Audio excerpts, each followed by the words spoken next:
یا طریقہ. تھوڑی سی اگر اور وضاحت ہو تو پھر جو دین اسلام ہے وہ ایک طریقہ ہے، ایک نظام ہے، ایک قانون ہے جو ہمیں زندگی گزارنے کا طریقہ بتاتا ہے. قانون زندگی کہہ لیں، دستور حیات کہہ لیں، اور ضابطۂ حیات کہہ لیں، جو بھی کہتے ہیں. اچھا، اسلام تو ایک اس کے اپنے مطلب بھی ہیں. سر جھکا دینا اور اپنے آپ کو حوالے کر دینا. اسلام کا مطلب خود سپردن، اپنے آپ کو اللہ کے حوالے کر دینا. اور اسلام دراصل ایک نام ہے، اگرچہ اس کا لفظی مطلب بھی ہے، لیکن دین اسلام کی ہم بات کر رہے ہیں تو دین طریقہ اسلام کا، یعنی وہ ایک خاص ضابطۂ حیات جو اللہ تعالیٰ نے اپنے بندوں کے لیے پسند کیا ہے، اس کا نام جو ہے وہ اللہ تعالیٰ نے اسلام رکھا ہے. دین، نظام، طریقہ، قانون، ضابطۂ حیات اور اسلام، دین اسلام.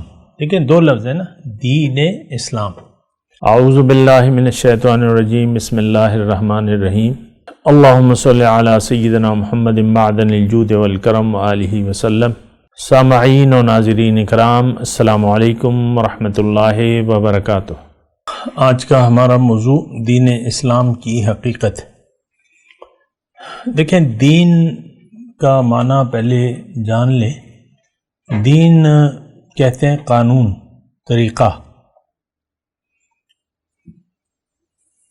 تو یہ یعنی لفظی اس کا مطلب یہ ہے، قانون یا طریقہ. تو تھوڑی سی اگر اور وضاحت ہو تو پھر جو دین اسلام ہے وہ ایک طریقہ ہے، ایک نظام ہے، ایک قانون ہے جو ہمیں زندگی گزارنے کا طریقہ بتاتا ہے. قانون زندگی کہہ لیں، دستور حیات کہہ لیں، اور ضابطۂ حیات کہہ لیں، جو بھی کہتے ہیں. اچھا، اسلام تو ایک اس کے اپنے مطلب بھی ہیں. سر جھکا دینا اور اپنے آپ کو حوالے کر دینا. اسلام کا مطلب خود سپردن، اپنے آپ کو اللہ کے حوالے کر دینا. اور اسلام دراصل ایک نام ہے، اگرچہ اس کا لفظی مطلب بھی ہے، لیکن دین اسلام کی ہم بات کر رہے ہیں تو دین طریقہ اسلام کا، یعنی وہ ایک خاص ضابطۂ حیات جو اللہ تعالیٰ نے اپنے بندوں کے لیے پسند کیا ہے، اس کا نام جو ہے وہ اللہ تعالیٰ نے اسلام رکھا ہے. یہ بات ذرا نوٹ کر لیں. دین، نظام، طریقہ، قانون، ضابطۂ حیات اور اسلام، دین اسلام. دیکھیں دو لفظ ہیں نا، دین اسلام. اسلام مطلب اسلام کا دین، یعنی دین اسلام، یعنی اللہ کا پسندیدہ طریقہ زندگی گزارنے کا. اب یعنی دین جو ہے یہ مکمل ہے، جیسے کہ اللہ تعالیٰ نے قرآن میں ارشاد فرمایا ہے، الیوم اکملت لکم دینکم، آج میں نے تمہارے لیے دین مکمل کر دیا. اس کا مطلب کیا ہے؟ اس کا مطلب یہ ہے کہ اسلام دین جو ہے وہ مکمل ہے. زندگی کا کوئی قاعدہ قرینہ ایسا نہیں ہے جس کی ہدایت دین میں نہ ہو، یعنی دین اسلام میں نہ ہو. یہ مکمل ہے، ہر چیز کی وضاحت ہے. اب دین جو ہے وہ دو چیزوں پر مشتمل ہے، یہ بات بھی نوٹ کر لیں. اللہ کا حکم، نبی کا طریقہ. دو باتیں، یعنی اصول، قانون اور پریکٹیکل. تو وہ پھر نبی کا طریقہ، دو چیزیں مل کے دین اسلام بنتے ہیں. یہ بات نوٹ کر لیں. حضور صلی اللہ علیہ وسلم نے فرمایا ہے کہ جس نے میرے طریقے سے اعراض کیا وہ مجھ سے نہیں ہے. من رغب عن سنتی فلیس منی، یعنی اللہ کا حکم اور نبی کا طریقہ.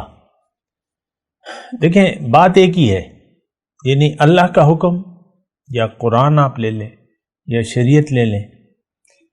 حضور صلی اللہ علیہ وسلم کا اسوہ حسنہ جو ہے یا ان کا ایک جو نمونہ ہے وہ دراصل دین اسلام ہے اور وہ مکمل دین ہے. یعنی حضور صلی اللہ علیہ وسلم کا اسوہ حسنہ جو ہے وہ مکمل دین ہے.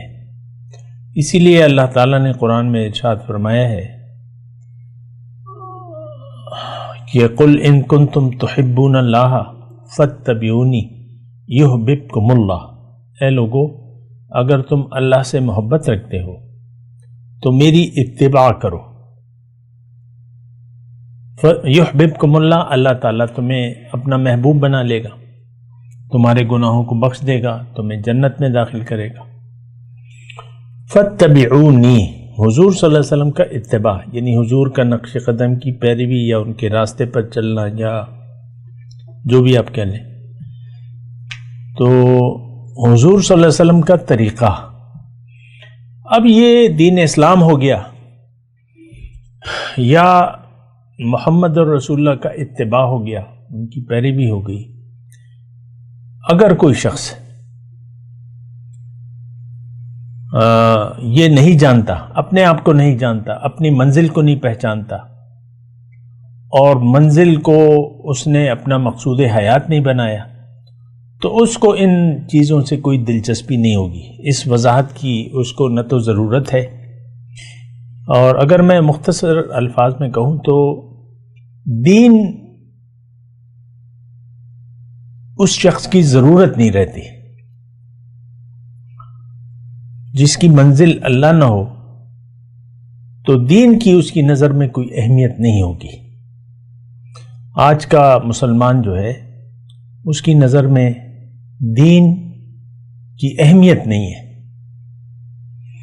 وہ ضرورت ہی محسوس نہیں کرتا دین کی، دین کو جاننے کی یا دین میں اسلام میں مکمل داخلے کی، جس کا حکم اللہ تعالیٰ نے دیا ہے ادخلوا فی السلم کافہ، دین میں پورے پورے داخل ہو جاؤ اور شیطان کے نقش قدم پر مت چلو.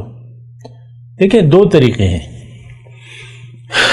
یہ جو ابھی میں نے آخر میں بات کی وَلَا تَتَّبِعُوا خُطُوَاتِ الشَّيْطَانِ، شیطان کے نقش قدم پر نہ مت چلو، وہ تمہارا کھلا دشمن ہے. راستے دو ہی ہیں، منزلیں دو ہیں، دنیا اور اللہ یا آخرت بھی آپ کہہ لیں، بات ایک ہی ہے. اگر آپ اللہ کو منزل نہیں بناتے، اس کا عزم نہیں کرتے، تو پھر آپ اللہ کے راستے پر بھی نہیں چلیں گے، اس کی ضرورت بھی محسوس نہیں کریں گے، اور پھر آپ شیطان کے پیروکار بن جائیں گے. دیکھیں دو ہی راستے ہیں، ایک راستے پر تو چلنا ہے، ایک منزل کو بنانا ہے. اگر اللہ منزل نہیں ہے تو پھر آپ کی منزل دنیا ہے.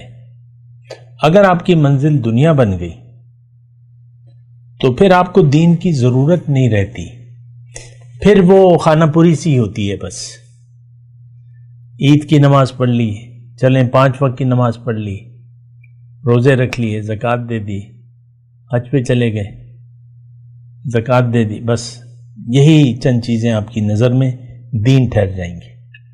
یا مردوں نے داڑھی شریف رکھ لی یا عورتوں نے سر پہ دوپٹہ جما لیا، تو اسی تک وہ دین پھر محدود ہو جائے گا.